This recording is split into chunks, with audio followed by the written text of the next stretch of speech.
Okay, these are the notes for 6-3.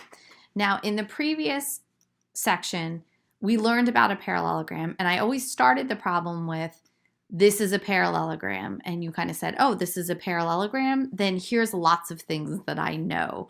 And you use that information, given that it was a parallelogram, all sorts of things. Now we're going to go the opposite way.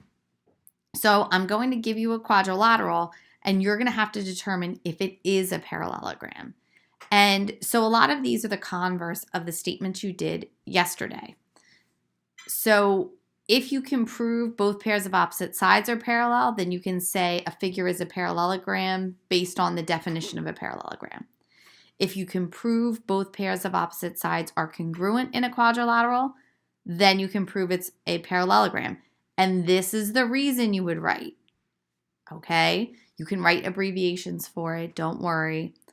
All right. If you can prove one pair of opposite sides are congruent and parallel, and they have to be the same set, you can prove the quadrilateral is a parallelogram.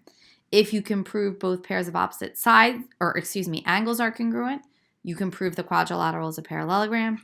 If you can prove the diagonals bisect each other, you can prove the quadrilateral is a parallelogram.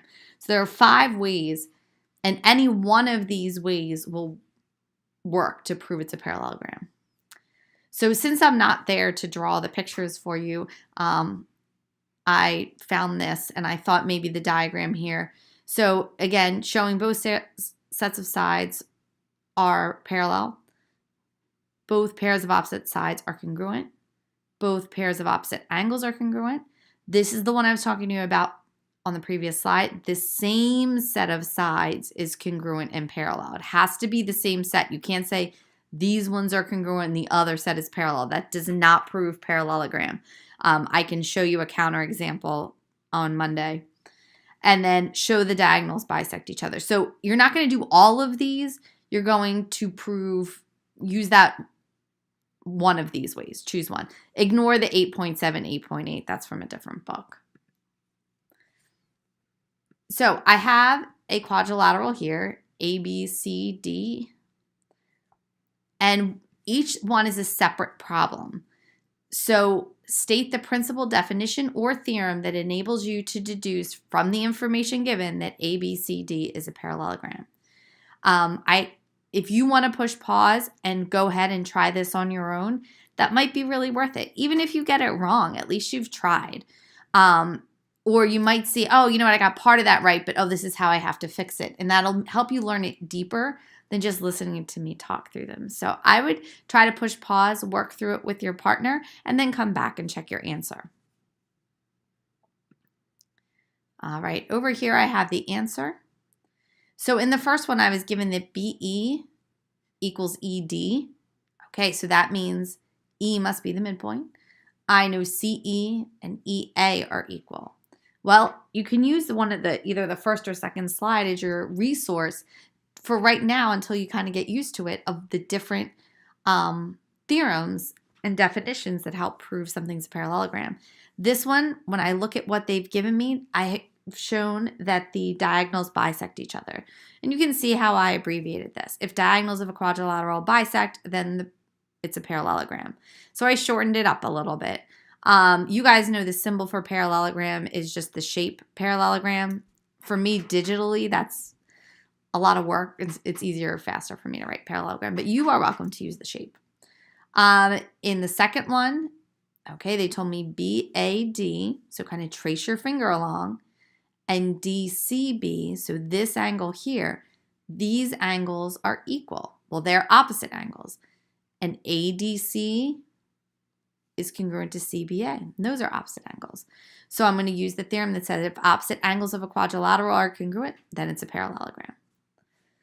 In the third one, they told me BC was parallel to AD, and that AB was parallel to DC. Well, the definition of a parallelogram, which we learned in the first section, is a quadrilateral with both pairs of opposite sides parallel. And that's what they told me right here. So this is a parallelogram by the definition of a parallelogram. It fits the definition. In the fourth one, they told me the opposite sides were congruent, if you follow along there. So if opposite sides of a quadrilateral are congruent, then it's a parallelogram.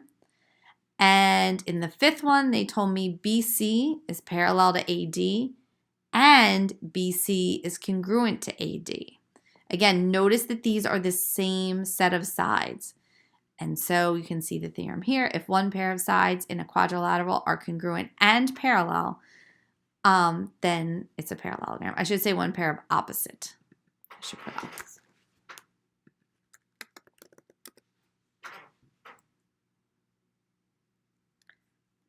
Okay.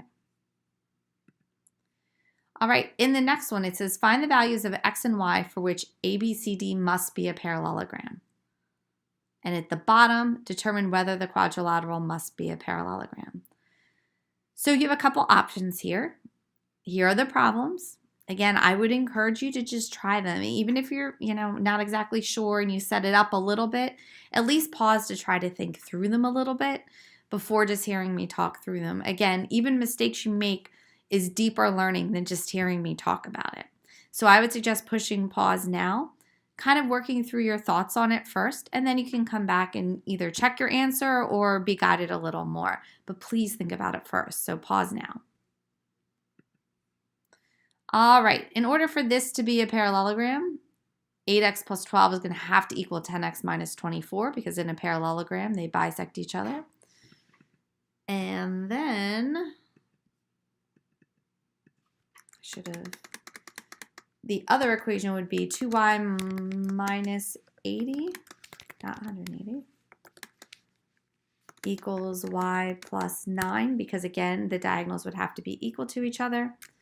And that will give me y equals 89.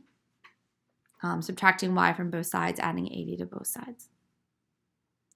So all I did to figure that out is I set the diagonals, the segments of the diagonal equal to each other because they have to bisect. Down here, determine whether the quadrilateral must be a parallelogram. Well, I do have a pair of opposite sides that are equal, but are both pairs of opposite sides equal? Nope. At least I don't know because I don't know this. Okay, well, there's one other way. If one pair of opposite sides is equal and parallel, I don't know if they're parallel. It kind of looks that way, but I'm not really sure. So because you can't definitely say this, your answer to this is no. We are not sure if this is a parallelogram. In the second one, I know the sum of the angles of a quadrilateral are 360. We did that in an earlier chapter.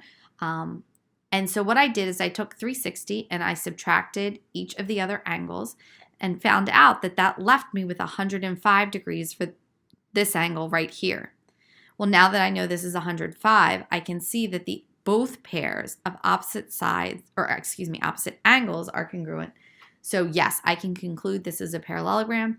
And your explanation here would be if both pairs of opposite angles in a quadrilateral are congruent, then it's a parallelogram. All right. In the last four, determine whether the quadrilateral must be a parallelogram. So looking at these four figures and only what I've marked, you have to determine, yes, I can prove it's a parallelogram, or no, I cannot. So again, I encourage you to push pause, give it a try on your own, and then come back for the answers.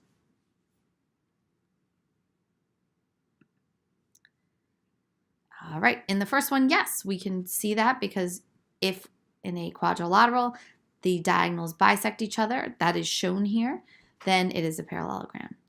In this one, there's not enough information, so I have to say no. I can see one pair of sides is congruent, but I don't know if the other sides are congruent, and I don't know if these congruent sides are parallel, so I cannot conclude this is a parallelogram. All right, in the third one, this pair of opposite sides are congruent, but not this pair of opposite sides, so this again is a no. And in this one, no, it is not, and here's the reason why. This is the one I warned you about. Opposite sides are parallel, and for that special one, these sides would have to be congruent. These ones right here would have to be congruent too in order for you to prove that it's a parallelogram. Okay, so just be careful with that. All right, that concludes our 6-3 notes, and you can check back to see what you need to do next.